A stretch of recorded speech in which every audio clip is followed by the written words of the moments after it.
Oke, Assalamualaikum warahmatullahi wabarakatuh. Perkenalkan, nama saya Raka Dirgantara dengan NIM 231011403471. Di video kali ini saya akan memaparkan bagian saya dari studi kasus kelompok, yaitu implementasi klasifikasi menggunakan Python dan library scikit-learn. Studi kasusnya tentang pengaruh penggunaan AI terhadap kebiasaan berpikir kritis mahasiswa, dan algoritma yang saya pakai adalah Decision Tree Classifier. Oke. Sebelum masuk ke coding, saya akan jelasin dulu alurnya. Ada 6 tahapan. Pertama, yaitu ada load data. Kedua, cleaning atau membersihkan data. Yang ketiga, feature engineering. Keempat, split data jadi data latih dan data uji coba. Kelima, training model. Dan yang terakhir, evaluasi. Nanti saya akan bahas satu-satu sambil tunjukin kode di VSCode-nya. Oke, dataset yang saya pakai adalah hasil survei ke 158 mahasiswa dengan 9 kolom pertanyaan. Target atau tabel yang mau diprediksi adalah jawaban dari pertanyaan, apakah AI membuat kamu malas berpikir kritis, dengan pilihan ya atau tidak. Dari grafik ini kelihatan datanya tidak seimbang. Yang jawab tidak, yaitu ada 112 orang. Dan yang jawab ya cuma 46 orang. Ini penting dicatat karena nanti mempengaruhi hasil evaluasi model. Oke, salah satu tantangan terbesar di data ini ada di kolom screen time. Soalnya jawaban orang macam-macam. Formatnya ada yang nulis 8 jam, ada yang 12 jam pakai huruf besar, dan ada yang nulis rentang kayak 3-4 jam gitu. Bahkan ada yang jawab 30 atau 34 jam. Yang nggak masuk akal karena sehari cuma 24 jam. Jadi saya bikin fungsi Python buat membersihkan ini semua. Ambil angkanya pakai regex. Kalau rentang di rata-rata dan kalau lebih dari 24 jam saya batasi jadi 24. Setelah dibersihkan, saya ubah semua kolom jadi format numerik yang bisa dibaca model. Kolom device yang encoding yang jadi one shot. Kolom jenis tugas yang tadinya multi pilihan, saya hitung jumlahnya jadi satu angka. Dan kolom fakultas sama timestamp-nya saya nggak pakai karena jawabannya terlalu bervariasi dan nggak relevan buat prediksi. Data yang sudah bersih saya bagi jadi 80% data latih dan 20% data uji. Pakai parameter stratify supaya proporsi kelas ya dan tidak tetap seimbang di kedua bagian. Untuk modelnya, saya pakai Decision Tree dari Scikit-learn dengan kedalaman maksimal dibatasi 4 level biar modelnya gak overfitting dan gampang divisualisasi. Setelah model dilatih, saya uji coba ke 32 data yang belum pernah dilihat model. Hasilnya akurasinya 72%, tapi kalau dilihat lebih detail, recall untuk kelas ya cuma 11%. Ini artinya model masih kesulitan mengenali mahasiswa yang beneran ngerasa AI bikin dia malas berpikir kritis. Penyebabnya karena datanya tidak seimbang tadi. Kelas ya cuma 46 dan 158 responden. Solusinya ke depan bisa pakai teknik seperti class weight dan balance atau oversampling. Saya juga cek fitur mana yang paling mempengaruhi keputusan model. Ternyata yang paling dominan adalah rasa bersalah kopas dari AI, itu sekitar 62% pengaruhnya. Disusul sama screen time sekitar 25%, fitur lain seperti device dan jenis tugas pengaruhnya kecil.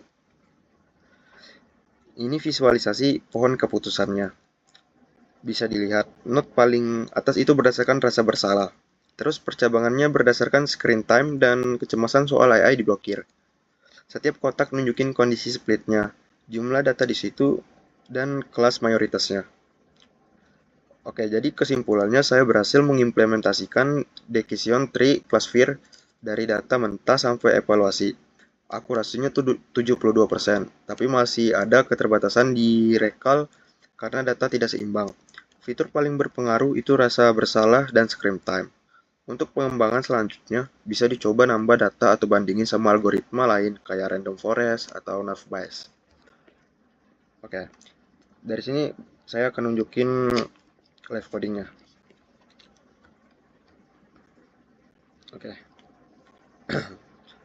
saya langsung jelasin per sel aja.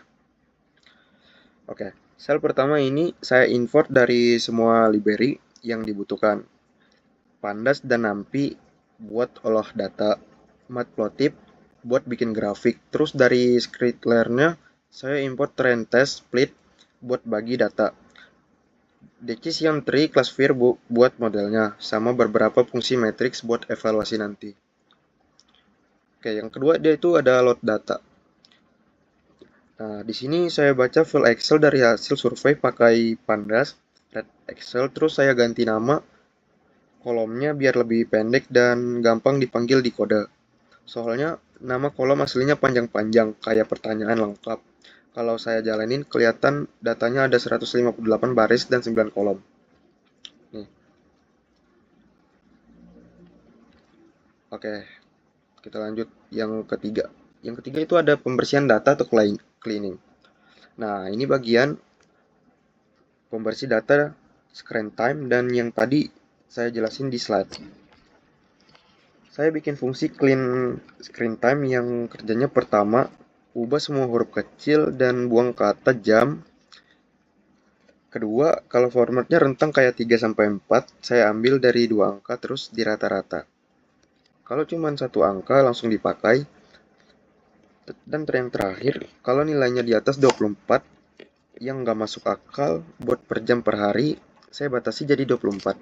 Fungsi ini saya terapkan ke semua baris pakai .apply. Oke. Nah, di sini kita melihat screen time raw-nya dan screen time ini. Oke, terus yang keempat yaitu ada fitur engineering dan encoding. Di sel ini saya ubah kolom target ya atau tidak jadi angka 1 dan 0 biar bisa diproses model. Terus saya bikin fitur baru, jumlah, strip jenis, strip tugas. Dari kolom jenis, tugas yang tadinya isinya beberapa pilihan dipisah koma, saya hitung ada beberapa pilihan yang dipilih. Device saya encoding jadi one-shot pakai pd.get strip dummies. Jadi tiap jenis perangkat punya kolom sendiri, isinya 0 atau 1. Semua fitur ini saya gabung jadi satu tabel bernama features. Oke, ini saya lihatin. Ini hasil dari yang sudah di run. Nah,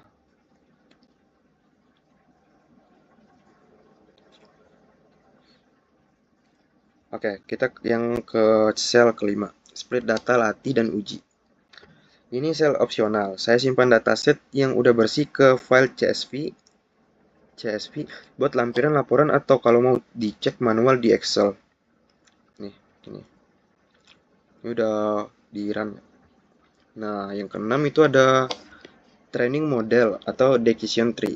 Nah, di sini saya bagi data jadi data latih dan data uji pakai train strip test, strip split. Test strip size 0.2, artinya 20% buat data uji, sisanya 80% buat latih. Saya juga pakai stratify target supaya proporsinya kelas ya dan tidaknya tetap dapat sama di kedua bagian data, mengingat datanya tidak seimbang. Ini trainingnya udah selesai, udah saya run tadi. Oke, yang lanjut kita yang ke-7. Yang ke-7 itu ada evaluasi model. Nah, ini bagian inti. Bikin model decision tree classifier, saya set max strip depth sama dengan 4 biar pohonnya nggak terlalu dalam dan nggak overfitting.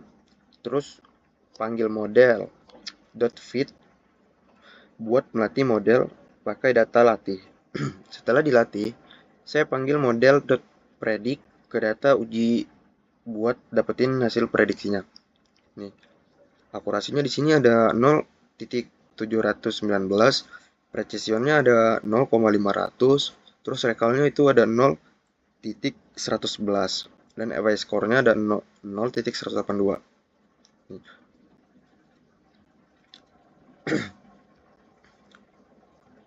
Ini visualisasi confusion metricnya nih.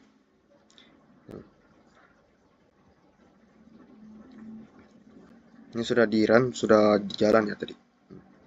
Oke, kita lanjut yang ke-8 itu. Nah, yang ke-8 ini ada fitur importance. Di sel ini saya hitung metrik evaluasi, yaitu akurasi, precision, recall, dan F1 score. Dengan membandingkan hasil prediksi model sama jawaban yang sebenarnya. Saya juga print classification dan report yang isinya ringkasan semua metrik itu per kelas.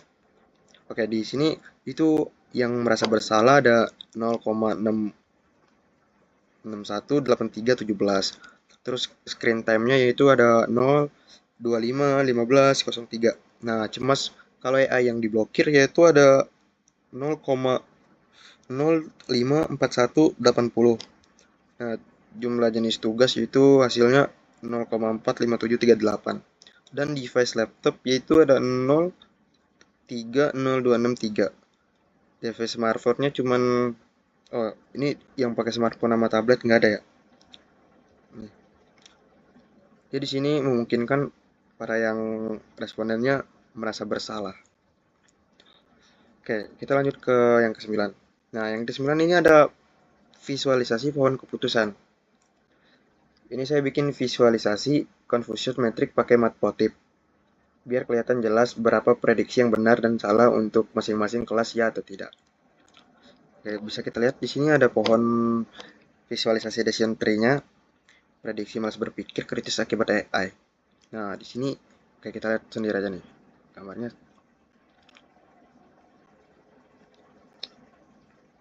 Oke. Oke, kita lanjut ke yang ini. Oh, udah bisa. Hehe.